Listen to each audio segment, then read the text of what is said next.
Good day mga ka-sports natin dyan. Phenom superstar Alyssa Valdez kasama nga sa first six lineup. Alyssa Valdez umariba nga ng galing at hindi nagpahuli kahit mayroon silang mga kasamang import sa kanilang unang laban sa Team Jordan ay nakalusot nga ang Creamline Cool Smashers kung saan Alyssa Valdez tinagurian nga siyang player of the game. Pero natalo naman sila pagdating sa Team Kazakhstan at hindi nga sila nagkaroon kahit isang panalo. Mga inggitera kay Alyssa Valdez dumarami. Mga ampalaya at mga bashers ni Alyssa, hindi talaga siya tinitigilan. Alamin ang buong detalye. Pero bago ang lahat, kung bago ka muna sa aking channel, subscribe na. Click ang ating notification bell para lagi kang updated sa lahat ng issues sa volleyball. Susunod na!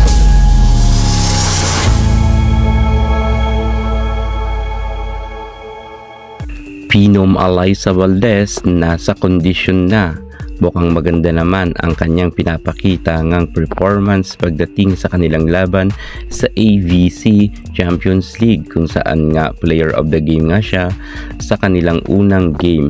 Pero alam nyo ba na marami nga kumquestion kay Alyssa Valdez dahil nga kahit natalo nila ang Team Jordan ay hindi pa rin nawawala ang mga bashers ni Alyssa.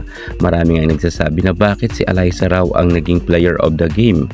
Talagang gusto talaga ilugmok ng mga bashers si Alyssa Valdez kahit ginagalingan naman ni Alyssa, pero hindi ito na-appreciate ng ibang mga netizen. Matapos nga siyang pumuntos ng 11 points, 8 attacks, 1 block and 2 ace ay hindi naging masaya ang mga kritiko ni Alyssa Valdez, kung kaya siguro pagdating sa Team Kazakhstan ay medyo inalat na nga ang Creamline Cool Smashers.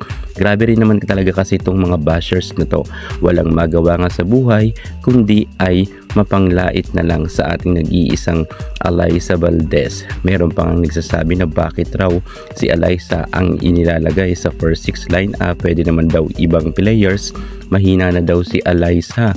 Yan nga ang mga komento ng ibang netizen. Bagamat kita naman natin na kahit sabihin natin na hindi na si Alyssa Valdez kagaling kagaya ng dati niyang panahon sa UAAP, pero kitang-kita naman natin na lumalaban si Alyssa at maganda naman ang kanyang ipinapakitang laro. Kita naman natin na nakakatulong talaga si Alyssa sa kanyang team na Creamline Cool Smashers at meron talaga siyang leadership at siya pa nga ang team captain sa kasalukuyan. At natalo man sila sa Team Kazakhstan, alam natin na babawi sila sa next game. Well, hindi naman tayo bago na dito mga ka-sports, basta ang Creamline Cool Smashers ay nagkakaroon ng panalo ay may issue nga ang ibang netizen. Kapag natalo naman ay mayroon pa rin silang issue, lalo na kay Alyssa Valdez at Gemma Galanza na sinasabihan nga nila na laos na at mahina na.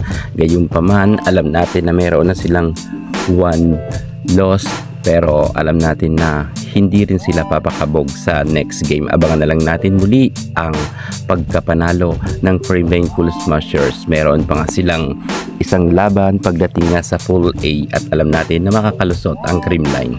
Yan muna ang pinaka-latest natin sa mundo ng volleyball. Thank you so much. God bless.